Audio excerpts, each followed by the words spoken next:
இன்றே டவுன்லோட் செய்து உங்கள் ஃபேவரட் ஷோக்களை என்ஜாய் பண்ணுங்க. சொல்லுடா, அவளை எப்படி கொலை பண்ண? சார், நான் அவளை கொலை பண்ணல சார். அவ தற்கொலை பண்ணிக்கிட்டதுக்கு நாங்க தான் காரணம்னு சொல்லி எங்களை சந்தேகத்தின் பேர்ல தான் சார் அரெஸ்ட் பண்ணிருக்காங்க. என்கிட்டயே லா பேசுறியா? சார், நாங்க எதுவும் பண்ணல சார். எதுக்கு அவனை போட்டு அடிக்கிறீங்க? ஓ, இவன் அடிச்சா உனக்கு வலிக்குதா? எதுக்காக அந்த பொண்ணை கொலை பண்ண சொல்லியா? சாரு அந்த பையனுக்கு கட்டி வைக்கிறேன்னு எல்லா ஏற்பாடையும் பண்ணிட்டு கடைசியில உன் வீட்டு பையனுக்கு அவளை கட்டி கொடுக்க மனசு இல்லாம அந்த பொண்ணை கொலை பண்ணி தூக்குல தொங்க விட்டுட்டு அப்புறம் தற்கொலைன்னு நாடகம் ஆடுறீங்க, அப்படிதானே? சார், அந்த பொண்ணை நாங்க கொல்லல. உண்மையாவே அவளை சீனுவுக்கு கட்டி வைக்கதான் நினைச்சேன்.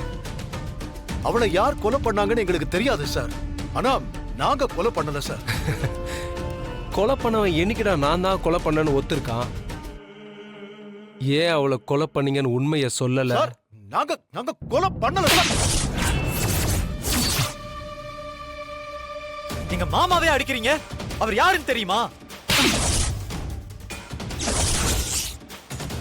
அவன் யாரா இருந்தா எனக்கு என்னடா? என்ன பொறுத்த வரைக்கும் இந்த லாக்கப்புக்குள்ள யார் இருந்தாலும் அவன் அக்யூஸ்ட். அவனை விசாரிக்க வேண்டியது என்னுடைய வேலை. அவன் எப்பேற்பட்டவனா இருந்தாலும் எனக்கு எந்த கவலையும் கிடையாது. இப்ப உண்மையை சொல்ல போறீங்களா இல்லையா? நீங்க என்னதான் அடிச்சு கேட்டாலும் நாங்க சொல்றதா உண்மை. சாருவோட சாவுக்கு நாங்க காரணம் கிடையாது சார். போய் உண்மையான குற்றவாளியை கண்டுபிடிங்க சார். எனக்கே உத்தரவு போடுறியா? கண்டுபிடிக்கிறேன்டா, கண்டுபிடிக்கிறேன். யோ, இந்த ஆளோட வீடு எங்க இருக்குன்னு தெரியுமா? தெரியும் சார். இவங்க 2 பேர் கையில ஹேண்ட் கப் போட்டு ஜீப் எடு. Okay sir. உடனே அவங்க வீட்டுக்கு போகணும். Okay sir.